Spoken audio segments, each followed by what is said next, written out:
Welcome everybody to the Moontide Quartet reading. We did these a lot during the pandemic, but I kind of wanted to start them back up again semi-monthly, just because Moontide is publishing so many voices, and so many of those voices aren't local to a lot of people. They're scattered all over, as these fine poets are today. So I thought it was a great way to expose our audience to poets that they're not geographically familiar with, and have had not the pleasant opportunity to see maybe at AWP or elsewhere give readings and get to meet. So I wanted to provide an opportunity for people to get to see their work and see their faces.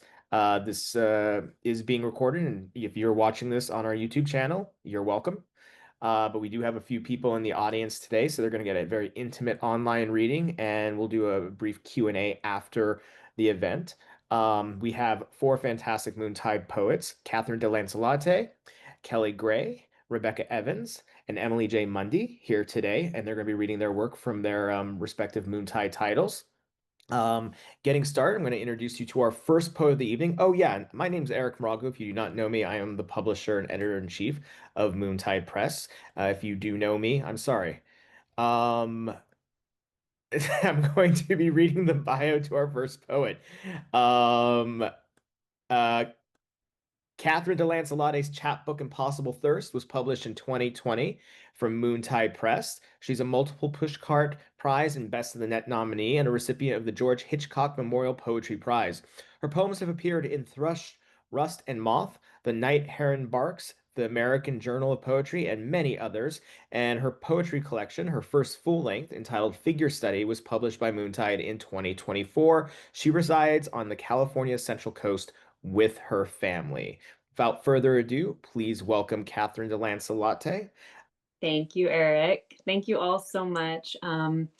Yeah, it's just really fun to get to be here with all these poets who I deeply respect and love, and feel really grateful that we get to be on this part of the same press, Moontide, my home press that I love. So, yeah, I'm just going to jump right into it. I'm going to I'm reading from my book, Figure Study, that came out last October. Actually, it's been a year out with Moontide. And it, like Eric said, it's my first full length. And I'm just gonna get started. I'm gonna read some poems that I've never read before, actually, because I feel like it. And it's just fun to read something new. But this one's an oldie. This is one of my ones I read all the time. And then I'm gonna go into some new stuff. It starts with an epigraph by Anne Carson. Moonlight in the kitchen is a sign of God. Root. A redwood falling is a sign of God. Is a boy who discovers his father's homeless, wants to feed every hungry mouth on every hungry corner. A tree feeding its sapling to reduce root competition for the next generation is a sign of God. When a redwood fell across Cold Springs Court and blocked the road to Planned Parenthood, a woman listened.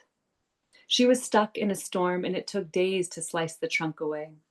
2 days too late is a sign, is a dying tree, sending wisdom to its ken, sending carbon signals for defense. The forest, not a tangled mess of competition, but a mother reaching for a star, rooting into darkness, is a sign of God. Is wet soil, that final place, God's mouth, just waiting to swallow.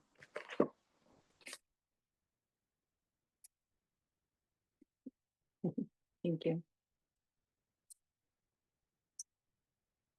Find me on my back watching sky through castor leaves in spring.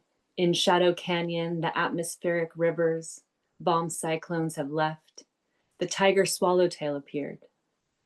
Find me in the swimming hole ice cold. Watch my nipples erect. Watch me dip my face in holy waters. Watch a woman's head go under. Find me soaking sunlight in my mouth. Watch me watch my lover aroused. Watch the peacock, the cows, the elk in the middle of the road. Find me naked in the canyon. Find it clearing out the old. Watch the live oak fall on the Tacoma. Feel my heartbeat. Hold me, river. Guide me. Find me in the orchard eating golden delicious. Watch me birth in groundwater spread open. watch a face appear as I scream. Find me righteous pain, piercing joy, my daughter at my tit. The storms are over, California still in drought. Find me in the garden, eating radish, praising dirt. Find me voiceless in the river, lupin, my listening ear. All right. I'm going to go into a couple, thank you, motherhood poems. Um, I mean, all my poems are about motherhood. They're all kind of about the same thing, I think, just exploration, motherhood, um, God, whatever that is. I didn't train hard enough to be an astronaut or a mother. I forgot what it's like to breathe in this suit. Is it true? Attachment is the root of all suffering. Without it, we have nothing to lose. I forgot how lonely, how earth is a dewdrop, how small I've become far from home, lost in what feels above, but what's below, such expanse.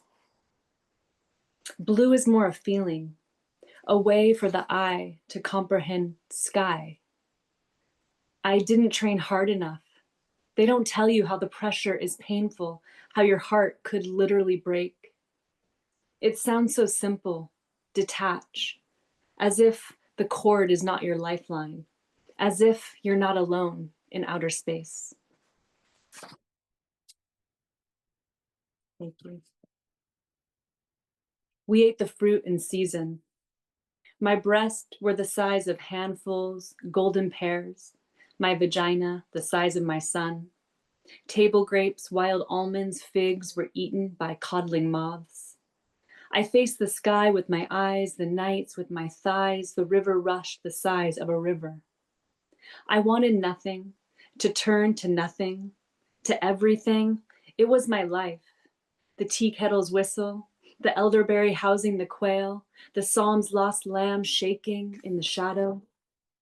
My tears were the size of a mother's, my womb boundless burden, nipples calloused cream. My hands were the size of my lover's soft cock. His seed was the size of his seed. We ate the fruit in season when clusters fell from the trees. That one's fun because I like saying lover's small cock. Just fun. My husband hates that one. These walls. One day, these walls will become too full and fall to the floor like the tick that drank its belly red and dropped from the dog's ear. There are invisible webs in every corner I would have never seen if not for black hairs caught like flies to poison. I placed my ear to the wall. Bees hum beneath layers of wallpaper, decades smoothed over with florals and textures. When the exterminator smoked the hive, it fled through the chimney, an angry cloud over Wagon Wheel Boulevard. The milk, the honey, chamomile, Xanax, weed, I tried everything. My doctor said, if you can't sleep, clean. I didn't take his advice. Instead, I lie in bed awake and listen to my son's breathing, to owl song and cat fight. I drift with the night blooming jasmine into half dream, frantically eating my way out of silk and night with no choice but wings and piercing light. Thank you. All right, just two more short ones. Oops. Remember me, the blue baby on the sand, the mother who weeps. I'm the one who changed, plucked the fruit, made love to a snake, sold my body, absorbed poison in the factory, hid in the desert for days. I look in the mirror and see nothing, can't make a living or leave. I'm Sarah laughing at God, the virgin who birthed kings. I hold a small hand, spread butter and jam, stuff the freezer full of meat. I've seen ovaries eaten, breast sliced open. I'm the one who bleeds. There are mornings I cry and others I sing. I'm the rye rising in the kitchen, drinking the sunlight, and the yeast. Thank you. And my last poem. All right, solar flare. The flare wasn't aimed directly towards Earth, NASA just released. The largest flare in recorded history. There's a magnetic swirl of iron and molten, larger than the world's oceans, protecting us from radioactive particles entering Earth. We all have fields. It's vulnerable to stand on 2 feet, our brains facing the sky, mutants in this atmosphere, afraid to be the first to die. Seneca said luck is when preparation and opportunity meet. Just last week, I packed emergency supplies: a solar radio, batteries, flashlights, lentils, rice, canned peaches, his hands, how my lover cups my breast, carries our daughter, holds my son when he cries. As far as NASA knows, the field's been thinning, rapid changes.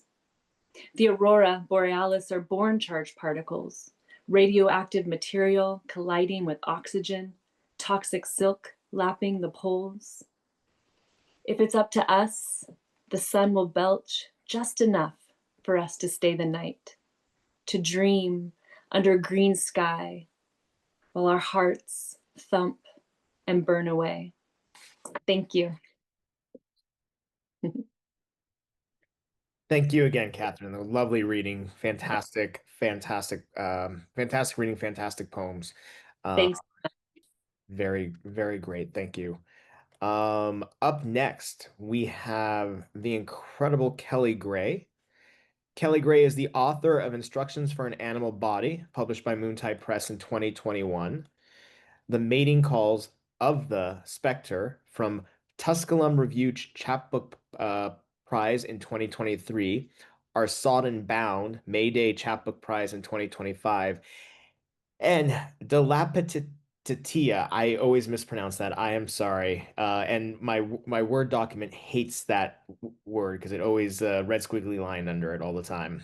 So I misspell it constantly. That was published by Moontide Press in 2025.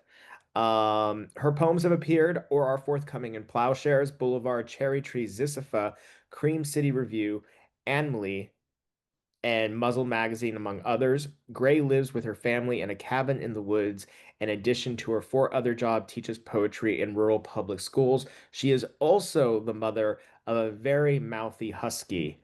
Um, so occasionally, if you ever follow her on Instagram, you'll see some fun videos of her and the husky getting into arguments. It's quite entertaining. I do encourage you following her on Instagram because of that. Without further ado, Kelly Gray, everybody. Thank you, Eric. Eric added in the part about my husky on its own, which I love because my husky is very charming, although yes, mouthy. And just to show, the book is Dilapitatia, which often gets mispronounced, of course. One of Sorry.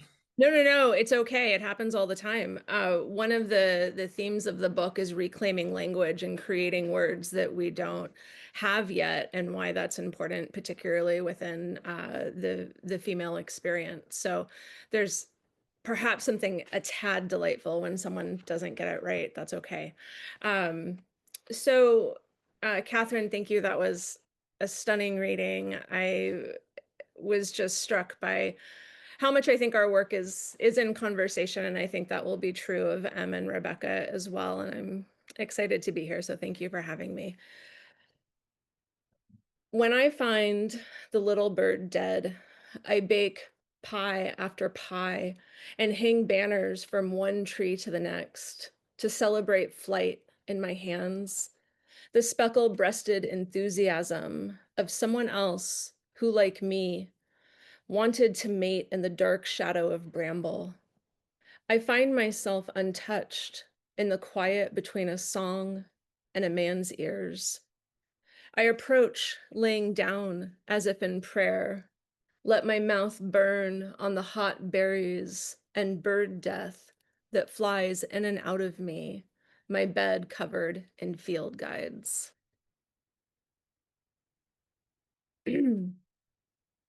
My grandmother was once a girl. When you turn her hands over to reveal palms, you will find death almost pretty and tender holding.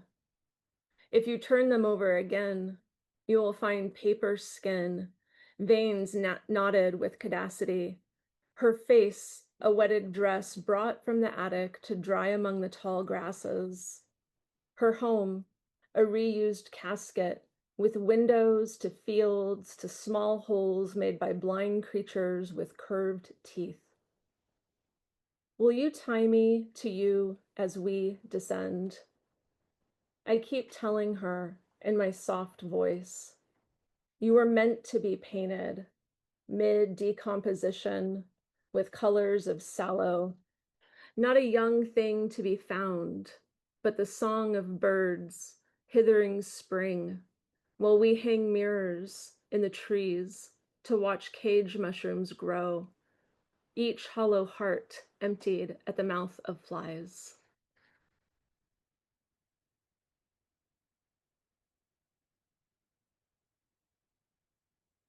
Okay. This next poem is an elegy, which feels fitting for the season in many ways. The Eating Elegy. Sometimes all the air goes out of me. The way my father said smaller, make yourself smaller.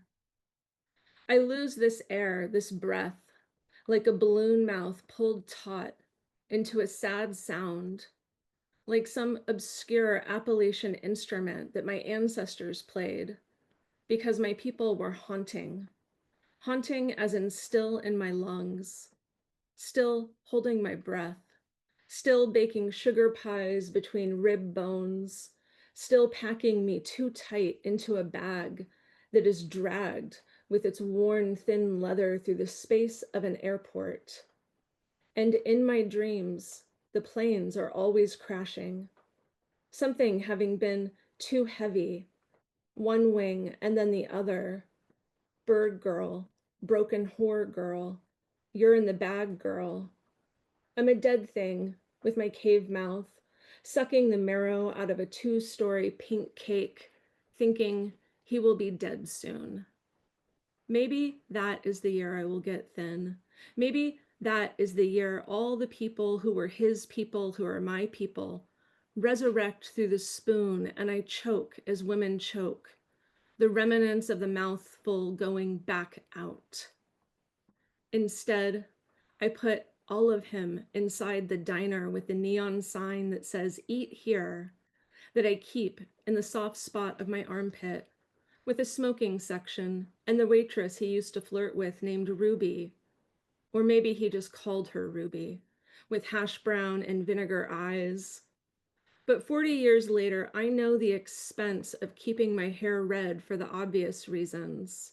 The scalp burning with that cheap Clarion box color, my gloves on in the bathroom of that diner, and the cook is always throwing heavy plates at swinging doors, while another part of me is masturbating to Jeremy Allen White in tidy whities, and there is meat everywhere. Hold on, baby, I cry. Daddy is almost dead. I almost got this hair right. My lungs full after all of it.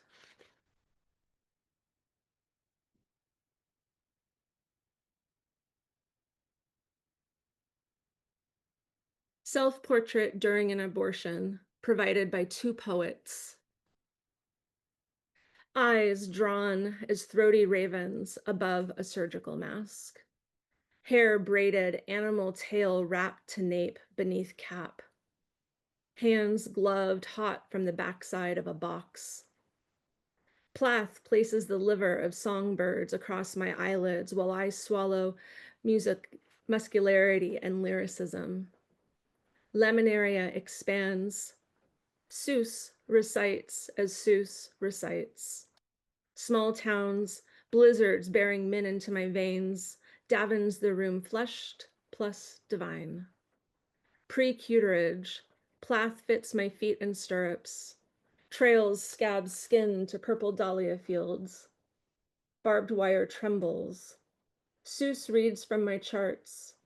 The altar is now. Suction out my uncle's swollen lips, the place my father fell, my speech impediment, and the moment my daughter's arm cracked in two. All the sounds and the after silences. Leave the park entrance flanked by lions carved of stone, bleeding red lichen, each paw relentlessly unmoving as whizzing summer buzzes. Children and flying dogs with expensive capes. Two gardeners eating lunch in the gazebo where Harold and Maude was filmed. A coyote sleeping in the bushes. Under the nasturtium, plastic bottles marked with lipstick. A wrist having dropped it. Let the empty thing go. I am starting to feel pressure as I look up. Plath is putting out a specter infant into poem form, asking if I want to hold it, which I do. I take the wetted stanzas to my chest, what is miniature and mine. I look up at Seuss to ask, can we make this holy? They both respond, just talk as God talks.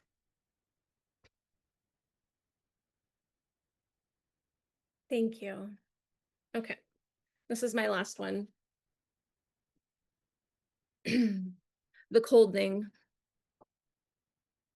The leaving was such that each apple in the orchard glassed over into ghost form on a single night.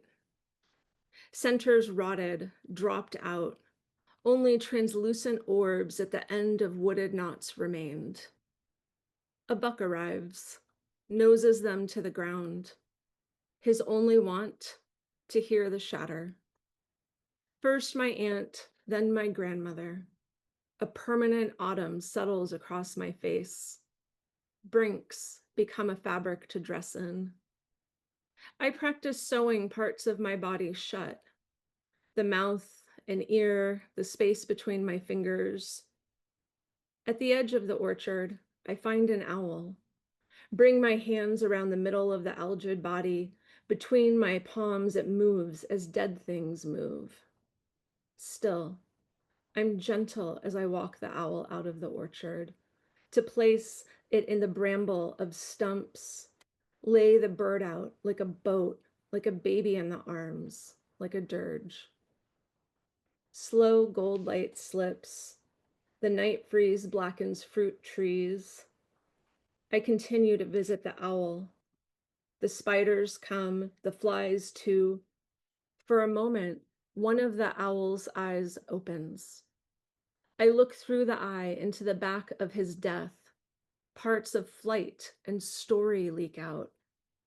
The collapse of the left lung green, the collapse of the right lung sky. I've only ever had one good dream in 46 years of bad dreams, and it was of sleeping in a moonfield with my daughter while friends placed inoside between my teeth. The eye of the owl closes. The buck says, it's peaceful to be here with you like this. I don't say anything because I don't speak anymore. Within a streak of light, wasps fly out of the ground as leaves fall in the orchard. Thank you so much. Thank you, Kelly. Really wonderful reading. You mentioned that your and Kathryn's poems are in dialogue with one another, and that you assumed that Rebecca's and Emily's would follow in suit. And most definitely, I honestly can't think of a quartet reading of four authors whose work has such strange, uncanny dialogue with one another. I know Rebecca and Kathryn knew each other, prior to their books coming out, but it's very bizarre and weird how your guys' writing voices and styles, I think, speak to a culture and a generation of female voices right now that's powerful and moving. And it's so great to have you guys all in the same space today. So those of you who are viewing this are really in for a treat of just this very uncanny echo effect between their work in terms of subject and theme and tone and style. So up next in that regard, let me pull up my notes so I get the bio exactly right and probably mispronounced at some point in time of something, whether it be a journal or a book title, but that's part of my charm. Uh, Up next, reading is Rebecca Evans, and she writes The Difficult, The Heartful, The Guidebooks for Survivors. She's authored three collections, Tangled by Blood, a memoir in verse, Safe Handling, a collection-length poem, all of which have been published already by Moontide. And her forthcoming collection, Afterburn, is a flash essay collection forthcoming in 2026. She's a memoirist, excuse me, an essayist, and a poet, infusing her love for empowerment with craft. She teaches high school teens in the juvie system through journaling and visual art. She's earned two MFAs, one in creative nonfiction, the other in poetry, from University of Nevada, Reno at Lake Tahoe. Rebecca is also a disabled veteran and shares space for her Newfoundlands and her sons in Idaho. She co-hosts Radio Boise's Writer to Writer show on Stray Theater. What she did not also mention in her bio is that she's one of the contributing editors to one of Moontide's anthology, When There Are Nine. It's an anthology celebrating the life and work of Ruth Bader Ginsburg. I'll make sure that I throw a link to that anthology in the chat as well. Please, Rebecca, take it away. Thank you. I'm so honored to be here, and the best compliment ever that my voice is in chorus with these other fine poets. Like, I'm just thrilled. I'm gonna read a couple poems from Tangled by Blood, and this is a memoir in verse, so my poems tend to be narrative in style. And then I'll read one of the flash pieces in the forthcoming um, collection as well. And yeah, and I do feel that echo effect in our tone, like I'm super excited. So this poem is called Yellow Declaration, and it's a ghazal, and it's one of my favorite forms. So you'll hear the word yellow a lot because that's the repeater. Yellow Declaration. After slurping sweet creamed turmeric tea, my bottom lip stained yellow, like dandelion heads before whispering to cotton when winds whisk their yellows. I wait for wars to end and love to begin, and at midpoint midlife, I can't see the difference between the two, each old, faded, unyellowed. I wait for you, love. I wait even longer for me, though I wonder if I'll know myself when I see myself, my hair wiry and gray, no longer bleached, yellow. I ask only to know my sons, maybe by their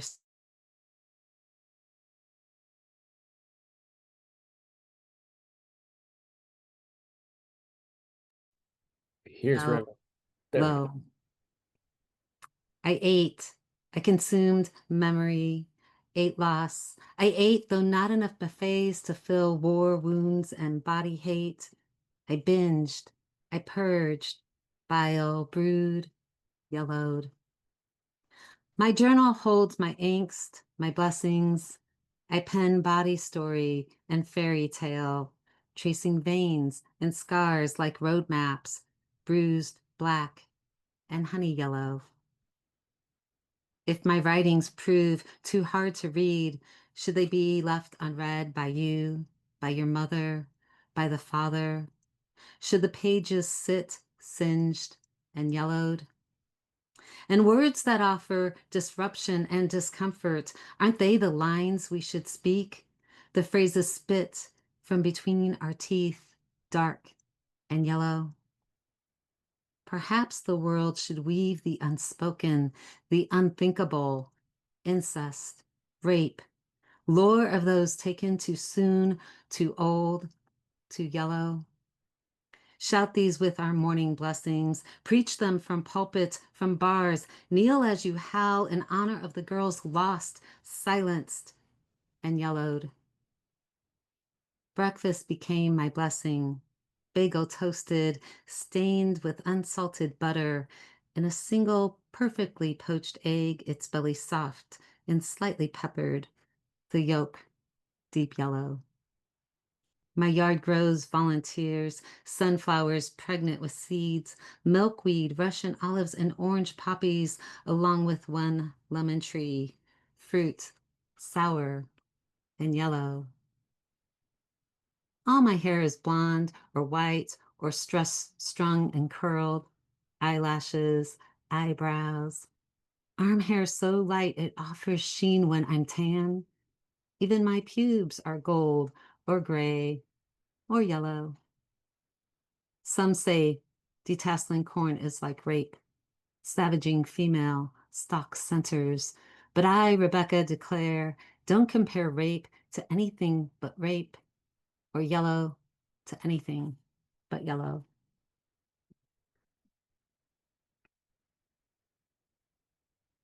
And then I thought I'd read a flash piece, and then I'll go back to a poem.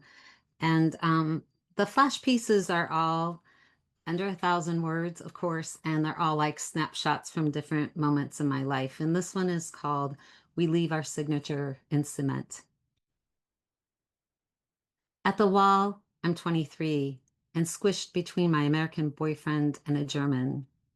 We're surrounded with nationality, as if the entire world just arrived to scratch a piece of history.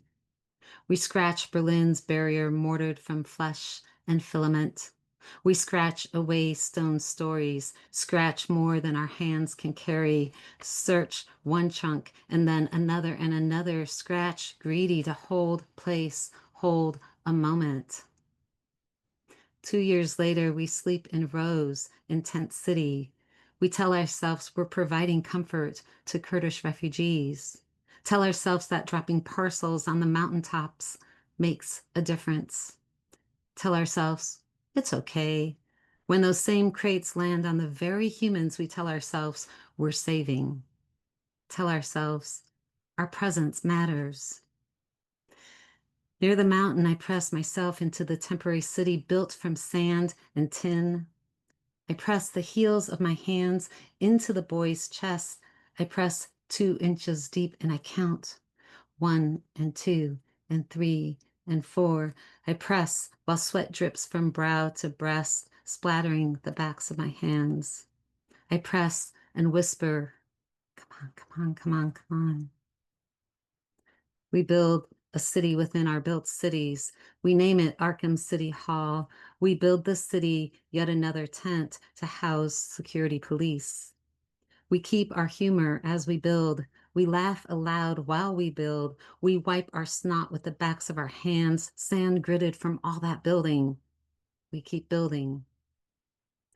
Packed over time and beneath my nails lives a city curated from skin and flesh. Flesh from men who took me without permission. Flesh of men who, while taking me, took more than my body held.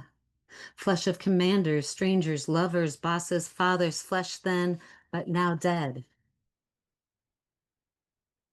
Dead skin, flesh, dead or not, still lives in my nail bed city. Flesh beneath my nail beds, flesh in my bed of nails, flesh in my bed. My heart city navigates much like London. Tube travel, sushi on the run, Jack the Ripper walking tours, Black Death, and Andrew Lloyd Webber. This, my city beat, set somewhere between memory and time to say goodbye. This, my farewell to the body cities I never could love, my ass and abs and nose. This, my wish for a city of romance within me. This heart city still beats, despite man's greatest effort to silence her. 10 years after Berlin, I'm 33, spread like a snow angel on a cement floor. 33, and I'm in a warehouse in the middle of Boise, Idaho. 33, and I'm in the center of a rave, holding hands with a girl I don't know. 33, and all I want to do is protect this stranger girl, whom I call Pigtails. 33, and I'm in bell-bottom hip huggers and a cut-off tank, and Pigtails wears athletic knee highs with heels. 33, and I stay still. imprinting my body, leaving my signature in that cement like the outline of some murder scene. Between Berlin and pigtails and the boy, the boy, I visit Auschwitz and the eagle's nest, though not on the same day or month or year. How wrong to stand in the heart of those chambers, wrong to witness atrocities' aftermath, wrong after to paint my eyes with prettier places. Dover's white cliffs, Mozart's bedroom, Beatles' strawberry fields. When night descends, my mind city takes over, takes cover, takes. I wrestle memories like an enemy. I wrestle locks and bolts as I try to seal myself into safety. I wrestle my weighted blanket. I wrestle shadows flickering from the soft light of my small lamp. I wrestle shadow men shaped into soldiers and refugees and everyone I ever failed. I wrestle the stink of boss breath and pigtail sweat still on my palm and the boys whose chest I pressed and pressed, and despite all that compressing, he didn't make it. I'm a composition of cities, most of whom have visited me. I'm framed and constructed, and now I am trying to record my city myself. If only I could splatter a bit of gold and sun back into the world, recoat cement, curate glass so stained and beautiful and in every hue, create a self-portrait of me and you and her and him and them and us. And one more, and this is also from Tangled by Blood. And this one is entitled At the End of My Shrinking. In the end was the endless buffet. And the buffet was crowded. In the end, I was crowded. In the end, I was empty and small, holding my child's stories when I wore garanimals. And later, I turned to fashion, crowded my closet, crowded my drawers, crowded my mind and my time and my planner and my dinner plate. I went back for thirds and fifths, more than the other larger diners. I stayed small, grew smaller and breathless, and a menoriac purging every morsel up and out. I grew up, and I knew that I was too small, too silent with the boys because I was taught so well by the father who crowded my bed at night, crowded each crevice with his madness, crowded my heart in cloud and storm. I knew the difficulty of loving, mostly myself. And so I shrank and shrank and shrank like those shrinky dinks you bake in the oven until they turn hard and half their size. I tornadoed through that oven door, wore the latest trousers, packed the popular tote, used fashion to hide my thinness, used fashion to hide. And that was the end of crowds and buffets and perfectly matched Garanimal outfits selected by some adult who thought color coding clothes a good idea, but that prevented the child from choice and selection, from her own style and voice, and that was the end. I'm not my dinner plate, where the size beneath draped dungarees or form-fitting gowns or spandex. Now at the end of my shrinking, I am a buffet. I am the latest fashion. I am my child's story. I am thinness and thickness. I am. I am. Thank you.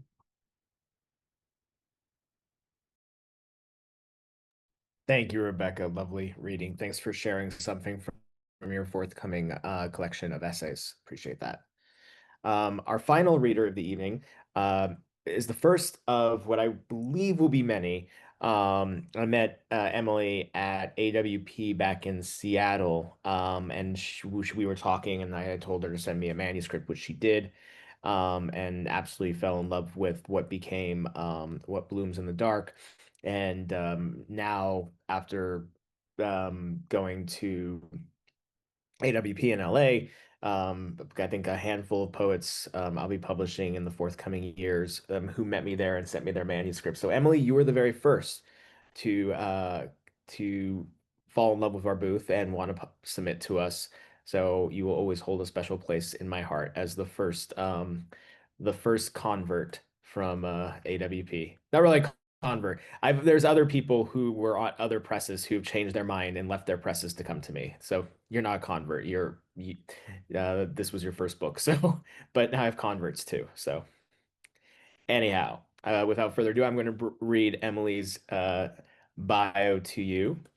Emily J. Mundy is a Seattle-based poet who believes in writing as a force that heals, transforms, and illuminates. Her work reveres the mystical nature of language and often explores spirituality. Emily is the creator of the Poetry Seance, a quarterly literary series curated to enliven poetry shows and embolden local writers each season at a time. Her debut manuscript of poetry, which we just talked about, What Blooms in the Dark, was published by Moontide Press in October of 2024. And you can glean more about her poetic offerings at emilyjmundy.com or subscribe to the New Muse for monthly musings and updates. And it is a fun monthly subscription journal, so I encourage you to do that, or not journal, a subscription email. I encourage you to subscribe. Please welcome Emily J. Mundy. Thank you, Eric. Very happy to have my first little bloom, my little book on Moontide. I've admired y'all for a long time, so not necessarily a convert, just an admirer. Kathryn, Kelly, Rebecca, that was so beautiful. Just a great way to be filled up with poetry this afternoon. I am going to read a couple pieces from What Blooms in the Dark from this little thing. And a little permission to give myself an opportunity to read some that I don't usually. So kind of pulling into the autumnal vibe and going from there. A lot of the book explores just kind of what transformation means in general, how we have to go down into the dark to do so. So here we go. I'll start with a poem called This Is What It Means.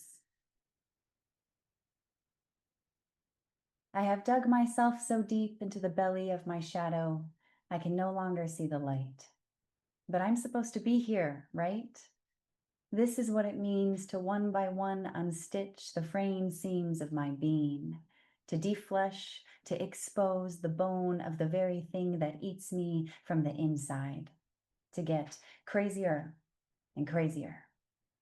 I have waded out so far into the reservoir of dread that I am up to my teeth in dark water. But I'm supposed to go farther, right? This is why my pockets sag heavy with wet stones I've been collecting.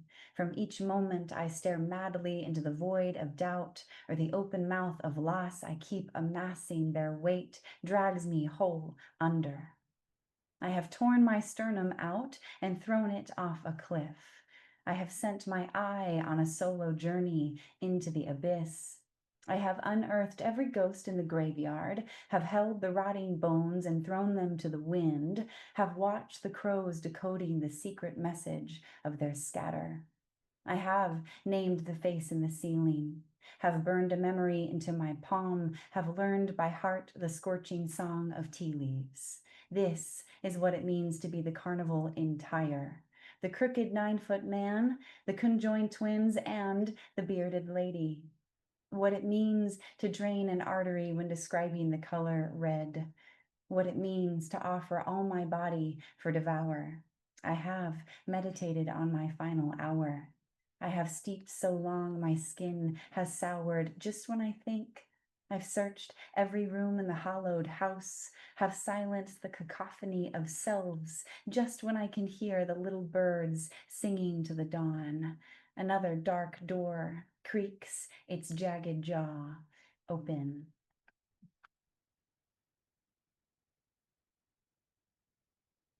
Thank you. I'm going to change my mind and go back because I heard Sylvia Plath called in today. And so I'll call in a counterpart, Anne Sexton. Both of their birthdays are around this time. I believe Sylvia in October and Anne in November. So this is called The Lineage of Anne Sexton. A woman steeped in language is the throat through which the entire world speaks. Cursed to live in translation, she wires her life around this weird gift, an electrical conduit unable to unfeel. The ancient elm split open in the storm sends its ache through her middle. The rain upends its patter in her name. The black cat's gaze magics through her iris, a sparrow's song trilling from her wrists. She morphs in image depending on the mirror, a revitalized artery into the next girl spinning itself cleverly. The same flame licks knowingly behind her single eye. Sometimes she possesses, pouring her life force through another's ink into the verses stacking on their page. Once she visited my sleep, and I quivered at the striking sight of her standing in my bedroom. Through the dream, she pushed the phrase, "A witch does not fear her own home." Has she staged her resurrections? Another heart athrob, so many pulses. Another skull a clang, so many voices. She doesn't always have to die. In one life, she asphyxiates, only to awaken in another throat, another woman soaked in murmuring.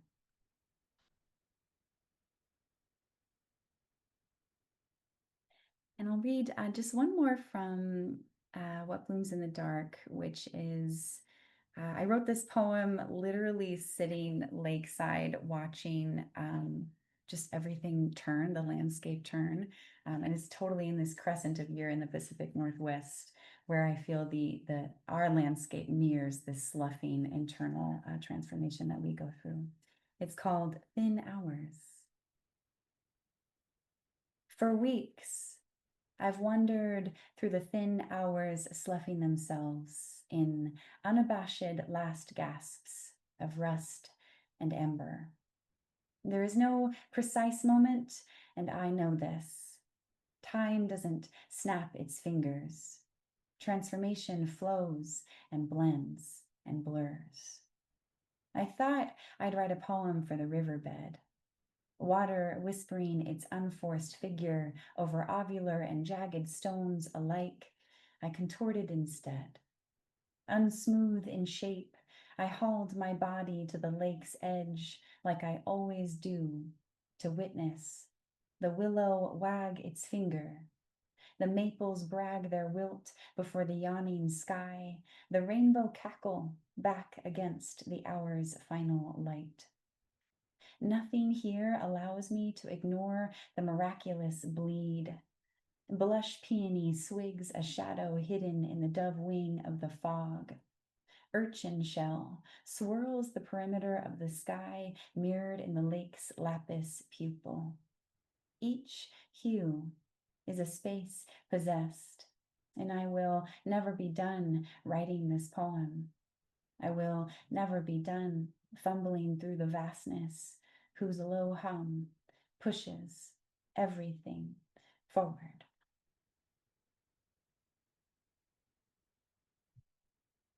And I think I'll read just one more today. It's a bit of a doozy, and it's a new one, actually.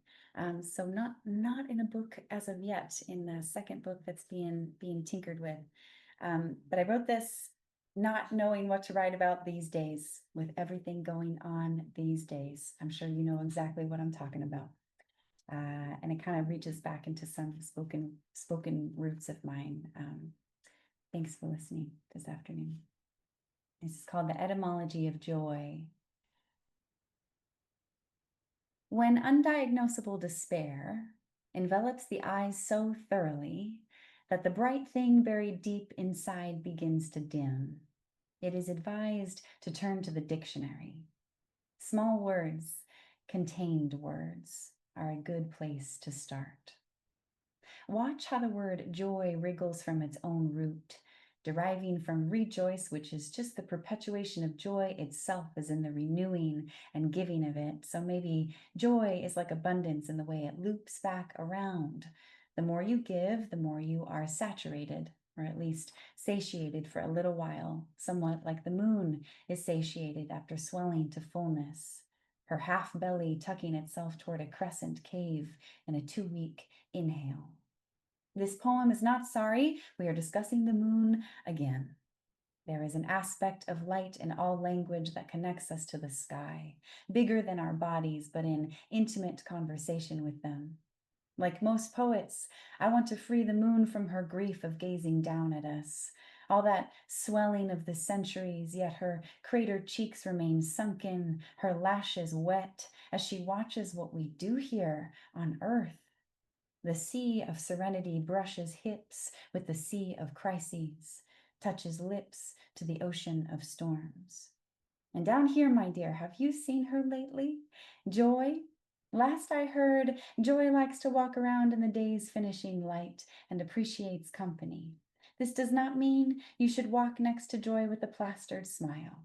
Rather, that you walk with palms open, a throbbing ache in one hand, sheer nothingness in the other, my dear. I know you have reached through the vacancy of space, hoping for a hand to grab onto. I know it is definition devastating when a reach is not returned. I know your body harbors the terror of nothingness, but there's a force around you right now that invites you to translate this fear into floating. And you know who floats like it's her calling? The fucking moon. So why do you look up? When was the last time you let yourself become fully undone, an unleashed tide of salt and breaching? Would you love to unravel with me? If there's something in your body like a loose wire, like a synapse severed and sputtering, so be it. If there's a blot on the blueprint of your soul, why not let others see it?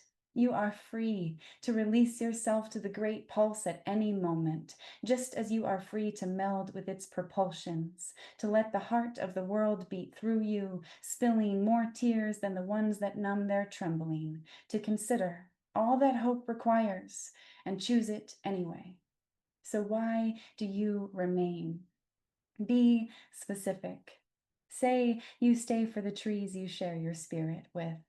Spin a spell for strength and keep it weaving. Become bigger than the beast in your belly. Greet it with softness as you let the snarl in your blood slip through your spread fingers. You do not have to hold all that has been handed to you. Give it back.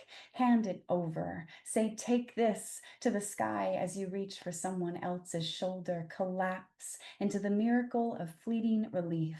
An exquisitely underrated emotion. It's okay if it only lasts a little while. We are all only for a little while, so as long as you're here, will you behold the many faces of joy like the phases of the moon behold you? Will you let this careening mass of living rock hold you up? Or will you write a poem? And when your grief crushes itself into sentient nothingness, again as it will, my dear, will you know this nothingness as mere space, open palm, to let, to beckon, to call all the light back into the small word that is your body.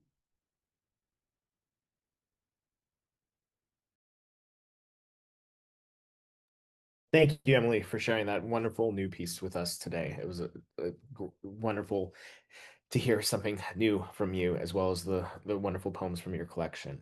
Please give it up again, everybody, for Kathryn, Kelly, Rebecca, and Emily.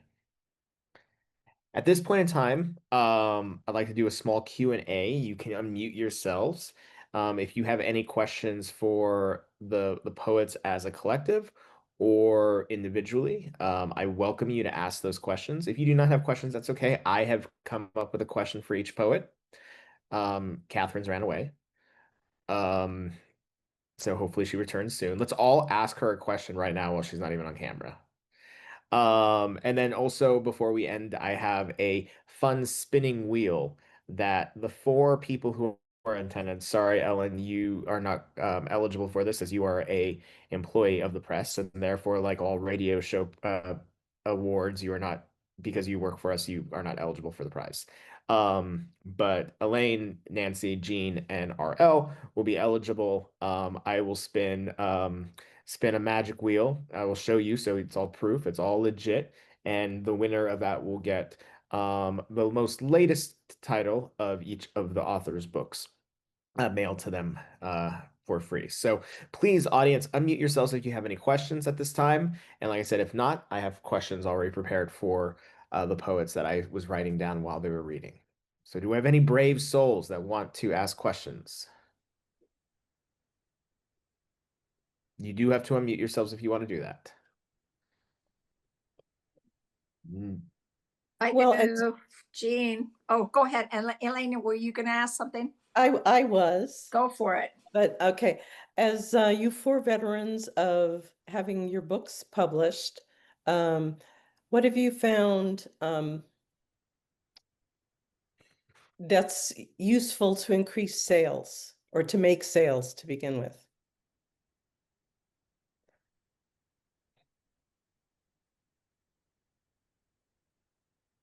I'll answer from my perspective. I think for me, the most useful thing has been in person, like going out into the community and doing readings, and just putting myself out there more. When my first book came out in 2020, Impossible Thirst, and that was right when everything shut down.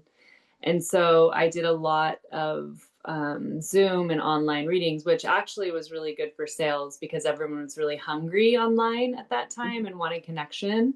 But I found with this book coming out 4 years later, it being people are wanting like the in-person connection is just creating these really interesting kind of like little magical moments where you meet someone and you meet someone else and your works, I don't know, somehow it's just starting to spread.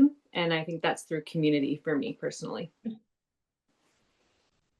I can jump in and add to that. I agree. I think people are hungry for person, face-to-face community and connection. And along with doing community readings, I also teach like just some of my own systems or methods of diving deep into difficult or trauma writing and taking great care of yourself. So a lot of times in those classes or workshops, people want to have examples and they'll usually like buy some of my books along with a lot of others that I recommend. So being able to like share processes, I think people are interested in how did you get this out, right? So that's been helpful too. Yeah, I would echo what everyone is saying about community, and also teaching, I think, is a wonderful way to reach out to people. I would also add that I'm a huge fan of the literary journal community and having connections with editors and other poets that I've met through publishing in individual journals. And then these journals have, for the most part, been incredibly generous in publishing reviews. And there's not only people buying the books, but people reaching out to me to have a connection about the work. And in some ways, that's even more important to me than the sales aspect. It's when people are acknowledging that they're impacted by the work. That, that's worth $20 to me, easy. I love that we all bring community into the idea of book sales, but yes, definitely that. For me personally, being in person with folks has been the most like robust way to get the book out there. I run a series here in Seattle, and I think so definitely through that platform and other readings. But I also find that just generally, like as poets, wrapping our arms around other poets and really wanting to support other people in community as well and uplift their work like alongside our own. I see this process not as like buy my book, but like everyone love and appreciate poetry, right? Like it's the perpetuation of poetry perpetuates poetry. So I'll just add that like a sense of generosity and love for your fellow poets, I think really goes a long way too. I'm gonna jump on real quick also, Elaine.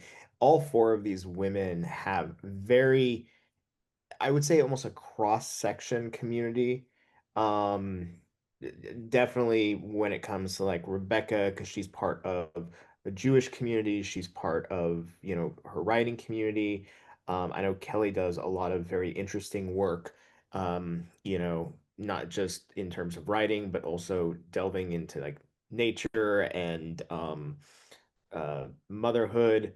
And M has this great thing that she's brought this like seance type thing. So they're all exploring their own individual interests into their writing craft as well too.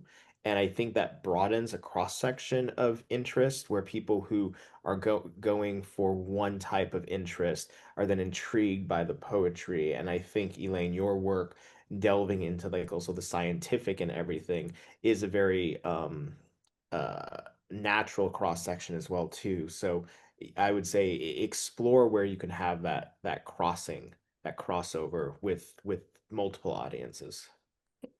I'll make an appointment with a team of engineers to read.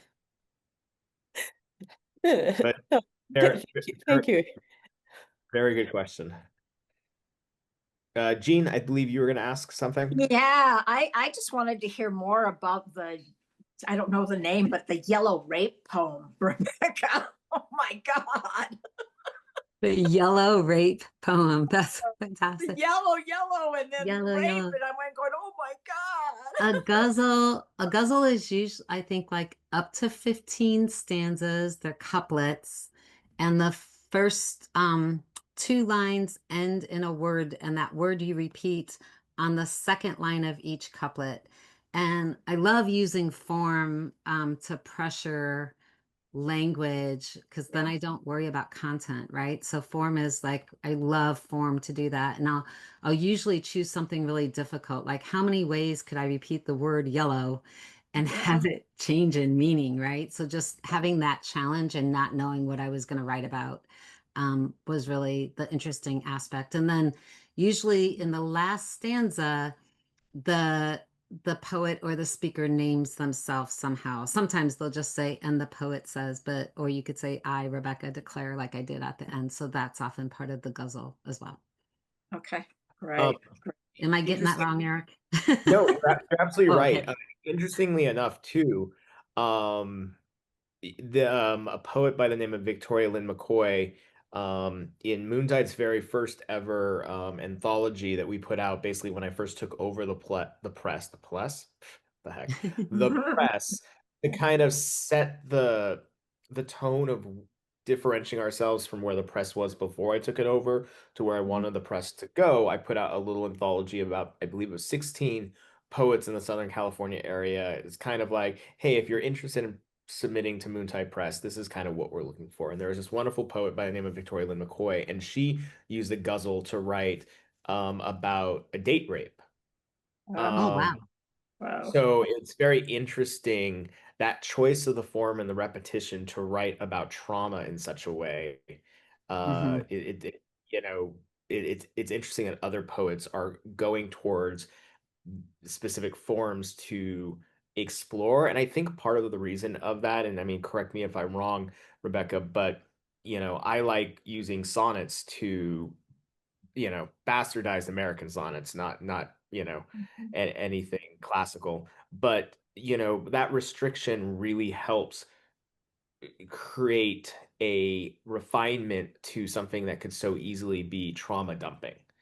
Mhm. And it makes it so that you really have to be smart and mindful about what you do. So I think a guzzle is a really great choice of that because of the way you use the repetition and how you're kind of, you know, um, restrained a little bit in the form. I think I agree. And I'd add to that just one more idea. And this is just my own experience, but I feel like a lot of trauma, especially incest and rape, there's no language for it. Even when you interview a victim, they don't use the language. They talk around it, and the narrative has been so silenced. We really have to almost create a language to talk about it. So having a form to hold that container and help curate a language for things that have been silenced for so long has, I think, really helped a lot of writers, a lot of artists find a way to express, a lot of pain and wounds that they've carried. I also put the Poetry Foundation definition of guzzle and a bunch that you can find in there if you want to geek out. Thank you. You're welcome. What's also nice about the guzzle is the repetition because so much of trauma repeats. And even Yeah. in our mind of trying to share the story, it Yeah. just There is a repetition. And it's like a Okay, hammer I've got hitting some over and individual over questions for again. each Yeah, poet. sorry. No, that's okay. You're fine. My internet, damn you, Hilton, is being spotty. Um, I got an individual question for each of the poets. We can kind of close out with that. But again, if someone becomes so inspired they want to ask a question, uh, feel free. Kathryn, wondering if you could talk about a little bit of the intersection in your poems between sex, the body, and nature. Um, there's a lot of um, you write a lot about, you know, the body in both a sexual and biological way, but then you also have that cross section with the natural world. I was wondering if you can talk on that. Yeah. Well, those are my favorite things. No. I think it's really interesting question because to me they're one and the same. It's like the body and nature is our another iteration of the body, the larger body. And yeah, there's something like within it's almost like the container space that we're talking about with the guzzle, where it's like to me the body is this container, and same with nature. It's like this outer container that holds so much. And I think there's so many like metaphors within like the body and in nature that like work together. So I mean, I write what I know and like excites me and interests me, and just I write what I see and what I observe every day. So a lot of the body questions or poems are, I would say, philosophical in nature because they're they're trying to understand what this body is doing here on this earth and in this planet, and I think nature is just another extension of that. Yeah, and I think also I write about the body in a sensual way, and in a sexual way, and I think that there's like a fine line between both. I don't like to be over sexual, but just by naming parts of the body and and not feeling shame around that. And that's like a part of my own liberation, I think, as a writer, is like being able to um, just say the thing, name the thing. Like my daughter, she's 3, but she knows that, she came out of my uterus, she didn't come out of my belly. I'm very like literal about body parts because I feel like that's something that we need, that it helps open up the conversation for us to all be more comfortable talking about these things. And it's something that I've kind of always been very expressive about and just open about. I think my like, if I could have another job, I'd be like a sex therapist, probably, just because I feel like there's so much like healing in the body when we can just name the thing, be comfortable in our own bodies, and nature it's the other layer of our bodies. It's where we come from, and it's just also where I find inspiration. Can I add something about Kathryn from we were cohorts at our MFA, one of our MFA programs together. And the first time I heard her read, I sat there in my head going, she just said that out loud. Like over, she was so brave and it was so inspirational and it was super liberating, Kathryn. I just want to say, like, there's a whole audience of poet to bees that were just completely inspired. She paved a way. Thank you so much. Yeah, I think what you set out to do in terms of your aesthetic and your goal and not over sexualizing things, but being real about the language and to free oneself of that shame, not just yourself as the poet, but freeing your audience of the shame of the body is spot on, and you do it so well with your work. Thank you so much. Thank you for noticing that. Kelly, so one of the really cool things besides your mouthy husky, following you on Instagram is your exploration of the natural world of decay. I really, really love that about, following you on social media, and your work does the same thing. Can you talk about how you find ways to write about death, but with such vibrant life? Yeah. Thank you. Thank you for that question.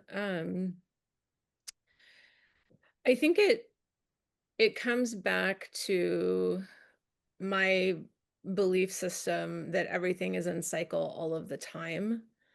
And I think that it's easy to sometimes have critical voices in our heads when we're poets that are telling us we shouldn't be writing about death, or we shouldn't be writing about these things that are dark, that are consuming us. But for me, it's just, I couldn't write about birth unless I was writing about death. I find that they go hand in hand. And so that's really important to me to uncover that. But it is also the world that I live in, like Kathryn was saying, right? We write to what we see and what we experience. And I live in a rainforest, and there's mushrooms everywhere and banana slugs, and I find dead birds and dead deer on the daily, and they're um, incredibly fascinating moments for me to be able to kneel down on the ground with something that has passed, right? Like a dead deer who I find so beautiful when they're alive, but they're fleeting. I don't get to see them. And so, for instance, in the poem that I wrote or shared with the group about the owl that had died, that was I had found an owl that was dead, and I took it to a tree stump, and I got to come back and observe it over several months and watch its complete decaying process. And to me, it was incredibly intimate to be face to face with something that was letting go of its body in front of me.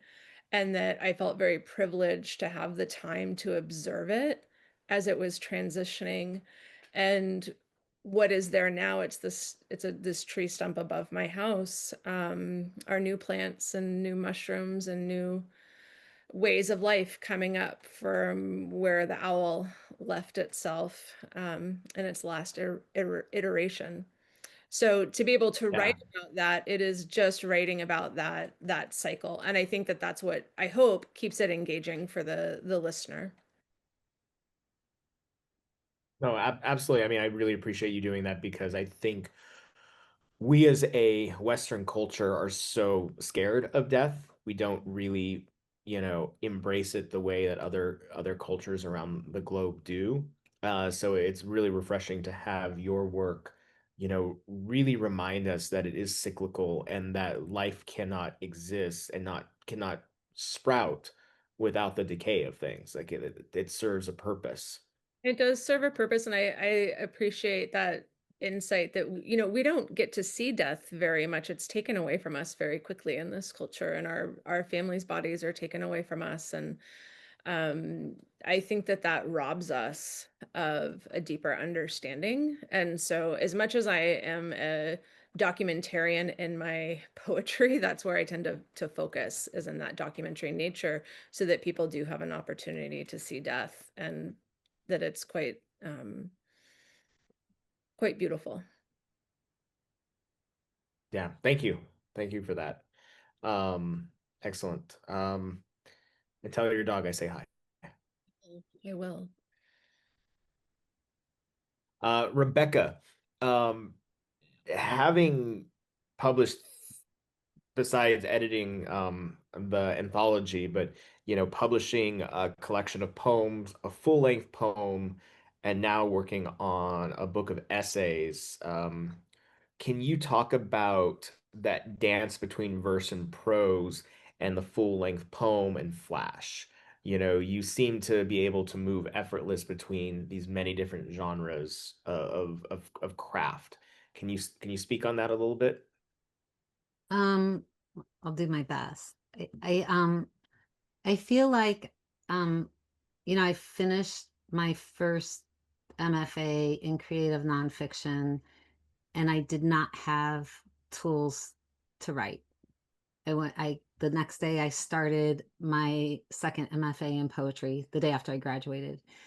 Um, and I did not have the language. I didn't have the tools. I didn't have the musicality. I could not get the stories out of me. And I felt like studying language on a poetic level helped me like be able to like somehow shape and tell hard stories, difficult narratives, traumatic narratives.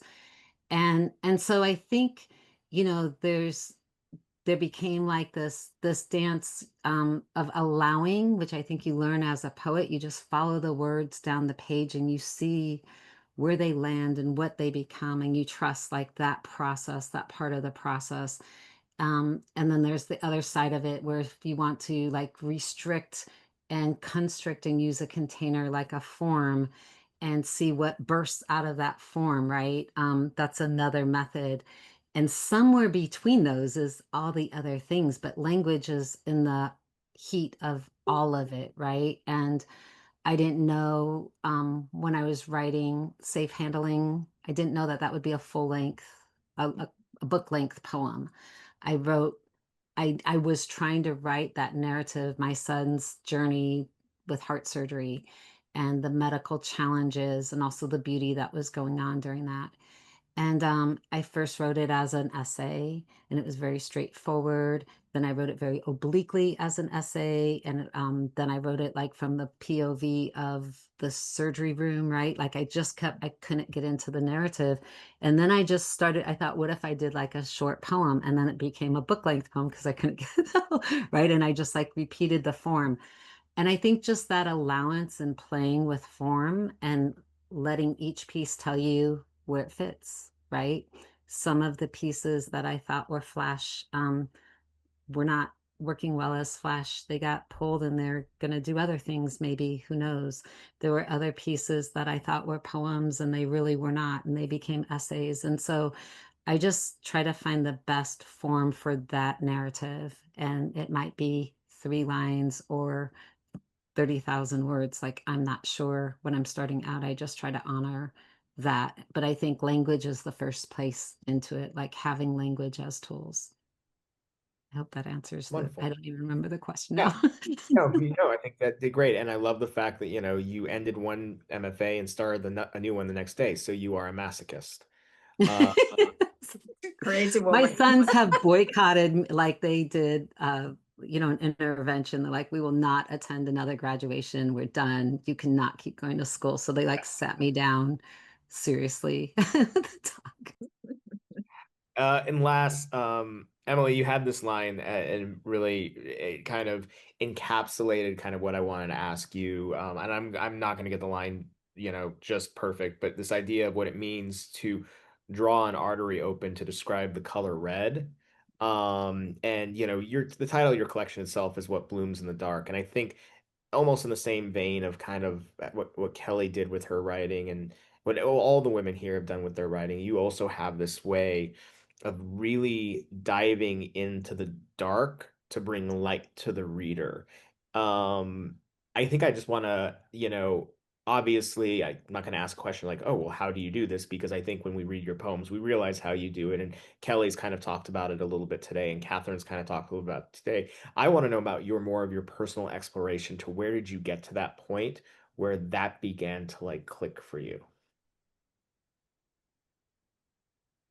Get to the point where poetically it began to Where it was like, write yeah, about. what was your exploration to like be like this, the way that you see the world and understanding that, you gotta embrace that dark to kind of really bring out the light. Mm-hmm, mm-hmm. Like Yeah, you were saying that line of having to draw open the artery to describe the red, this beautiful thing, the red inside of us, but you've got to do something a little raw and dirty to do that. yeah. There's some severity, some darkness for sure. Yeah, I think well, at the heart of my poetics now is the sense that specifically poetry, but language in general and externalizing um, anything onto a page or onto a canvas or whatever our medium is this way to translate it outside of the self so that it can be like a form of healing and also like provide that healing mirror to somebody else who might need to hear or see that they're not alone. Somebody has gone through something similar. So I think when I was younger, like these poems comprise, it's a lot of me reaching back into my past, and I don't know if I'll do that again moving forward with second, third books, but I came to a point where I could sort of like hover above the life that was, some darkness, some trauma, etc., and begin to externalize it. And I think there is severity, there is darkness, and so it has to be, said in maybe I guess like a on the nose way. Yeah, maybe I don't know how to answer the question, how did I get to that point? Um, though I will say that writing honestly keeps me brave, and it keeps me very present in relation to other poets and writers, and super respecting of people who do that same thing.